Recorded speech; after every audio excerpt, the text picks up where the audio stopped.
Bonjour à tous et bienvenue sur videobourse.fr pour une analyse moyen terme de la paire euro-dollar en graphique journalier. Lors de ma dernière analyse, j'avais conseillé et pris une position haussière sur l'euro-dollar. Donc on va regarder cette position. Voilà, elle a été ouverte le 4 mars 2011 à 17h40.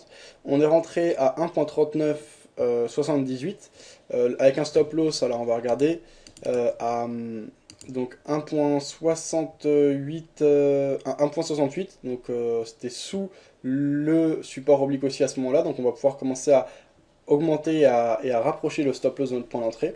L'objectif était à 1.4260, on l'avait défini au niveau du retour, alors on va regarder plus précisément, du retour vers les précédents plus hauts qui avaient été marqués en novembre 2010, avec des plus hauts qui étaient marqués à 1.4280, l'objectif était donc juste en dessous à 1.4260.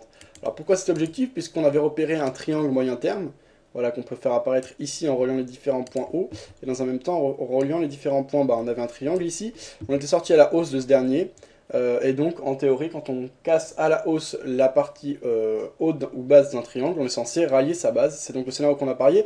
On s'approche du take profit puisque les cours sont actuellement à 1.4045.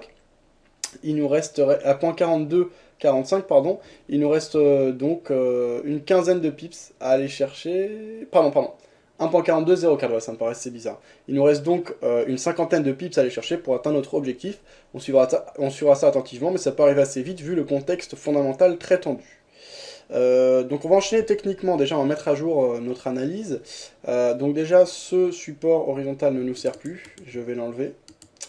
Au niveau de notre Fibonacci, on a clairement franchi les 75%, les 61,8%.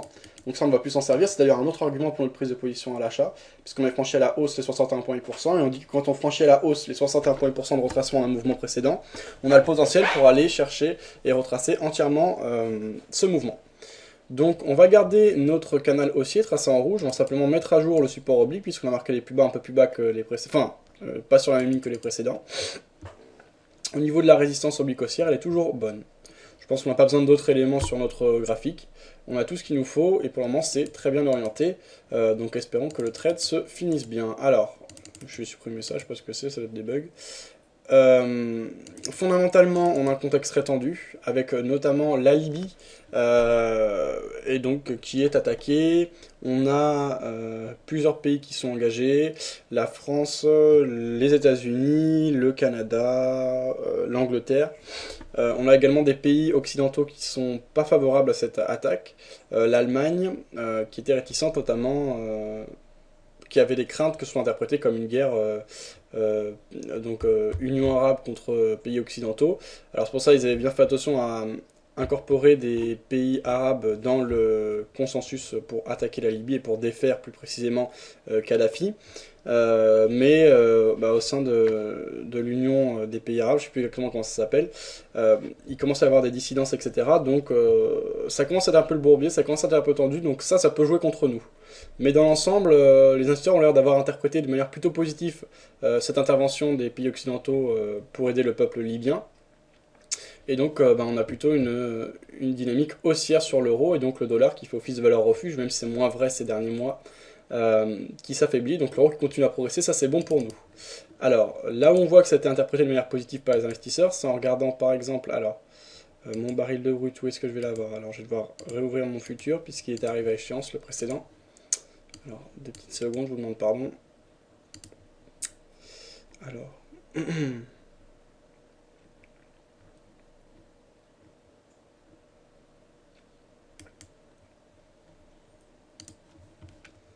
Non, c'était pas celui-là.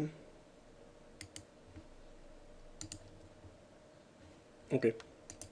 Donc, alors, on va appliquer notre template. Voilà, je mets en graphe journalier. Donc voilà, ici on a l'évolution du prix du baril de brut qui avait évolué de manière positive depuis les tensions dans les pays arabes, les révolutions, etc. Là, avec la crise en Libye qui s'enracinait et qui s'envenimait, on avait une forte accélération haussière et on a bien corrigé donc depuis l'annonce des pays occidentaux et l'intervention de ces derniers. Mais là, on sent quand même un regain de tension et donc des investisseurs qui ne savent pas vraiment sur quel pied danser. Euh, a priori, ça ne fait pas forcément baisser le prix du pétrole. Les investisseurs restent attentifs et sceptiques par rapport à l'intervention. Ils ne sont pas persuadés d'une victoire aussi facile et d'un départ aussi simple de Kadhafi qui serait plutôt, je pense, je me trompe peut-être, je ne suis pas spécialiste de l'analyse fondamentale, une bonne nouvelle pour les marchés pétroliers qui les calmerait et qui les assainirait un peu, ce qui devrait amener le cours du baril de brut à baisser. En revanche, on a un regain des tensions et une situation qui se corse avec notamment les pays arabes qui commencent à s'opposer à ce type d'intervention, etc. Là, on peut avoir une montée en flèche du baril de brut, donc on se verra ça attentivement, mais là, ça dépend vraiment du contexte et des données fondamentales. Comme j'ai dit la dernière fois, ça a des avantages et des inconvénients. L'avantage, c'est que tout le monde est sur le même pied d'égalité, dans le sens où on ne peut pas avoir d'anticipation, etc., comme ça peut être le cas avec des dés d'initiés lorsqu'on a des chiffres attendus, etc. Là, au moins, on est à peu près tous sur le même pied d'égalité, c'est à celui qui sera le plus réactif. Bref, on va revenir sur l'euro-dollar, qui est notre sujet de débat. Donc là, qu'est-ce qu'on a à faire sur l'euro-dollar Qu'est-ce que je peux dire sur l'euro-dollar? Moi, je suis toujours haussier, on est proche de mon objectif, donc j'attends qu'on aille le chercher. Si je vois qu'on tergiverse et qu'on commence à avoir des signes de retournement, je pourrais sortir manuellement avant l'objectif, c'est une éventualité. Pour le moment, ça n'est pas le cas, les acheteurs sont toujours très forts, avec une très grosse bougie haussière vendredi. Donc j'ai aucune raison de m'inquiéter pour le moment, je laisse courir sans problème, donc 50 pips à aller chercher. Au niveau du stop loss, on peut le faire longer la trendline, le support oblique haussier. Et donc, au cours actuel, on pourrait le déplacer à 1.3860, ça me semble judicieux. Donc le stop loss voilà, prend quasiment 200 pips, 180 pips, donc c'est pas mal. Et donc le risque est davantage maîtrisé, j'ai dit 1.3860. Donc voilà, je fais remonter mon stop loss le long de la trendline. Donc très bien, on va laisser courir ça comme ça et on verra ce que ça donne par la suite. Alors, sur l'euro-dollar, si j'étais pas en position, et pour vous donner un avis pour les prochains jours, alors je suis positionné, donc c'est que je suis plutôt haussier, mais j'essaie d'être objectif. Pour moi, les cours actuels ne sont pas le meilleur moment pour entrer sur le marché. Donc si je devais prendre une position, si j'étais intéressé pour prendre une position sur l'euro-dollar, je ne rentrerais pas forcément actuellement. Pourquoi On est certes dans une dynamique de fond haussière, donc je ne rentrerai pas en position à la vente. On a eu une belle bougie haussière vendredi, vraiment qui indique une grosse force et un précédent plus qui a été complètement cassé, un beau breakout qui indique une grosse force acheteuse. Donc déjà c'est sûr que je ne serai certainement pas vendeur. Je pense qu'il y a mieux pour rentrer à l'achat. Alors le précédent, et d'ailleurs j'avais indiqué lors de ma dernière analyse, point d'entrée intéressant, c'était la cassure des 1.4033. On les a cassés jeudi, c'est vraiment vendredi qu'on les a enfoncés, puisque jeudi on les a cassés sans valider, vendredi on les a enfoncés. Actuellement, on est proche d'une zone de résistance avec les précédents plus hauts de novembre, qui était à 1.4280, on est actuellement à 1.4202. Dans le cas d'une position moyen terme, je pense que c'est risqué de prendre position juste en dessous de cette zone de résistance. Donc le mieux à faire si on veut profiter et si on est persuadé d'un mouvement haussier court terme, c'est de placer un buy stop juste au-dessus des 1.4280, pourquoi pas 1.4282 ou 1.4285 si on veut laisser un peu de place. Si on rentre à ces niveaux, le stop loss, j'ai pas de zone de support majeur, donc je le placerai par exemple 200 pips plus bas. Au niveau d'un objectif, je pense qu'on peut prendre les retracements de Fibo de la tendance baissière précédente, voilà, qu'on avait ici et qui marquait les plus hauts qui avaient été marqués fin 2009, au plus fort de la reprise, on était revenu à 1.51, et les plus bas qui avaient été marqués début 2010, en fait ils sont bien plus bas que ça. Malheureusement, chez beaucoup de brokers, il y a des problèmes dans l'historique avec les plus bas de juin qui descendaient en vérité à 1.18, alors que là, par exemple, sur le graphique, on voit qu'il descend qu'à 1.25. D'ailleurs, j'avais ouvert une file de discussion à ce sujet sur le forum. Donc, malheureusement, on va pas pouvoir exploiter les rotations de Fibonacci. Je vous prie de bien vouloir m'excuser. J'essaierai de préciser ça dans une prochaine analyse.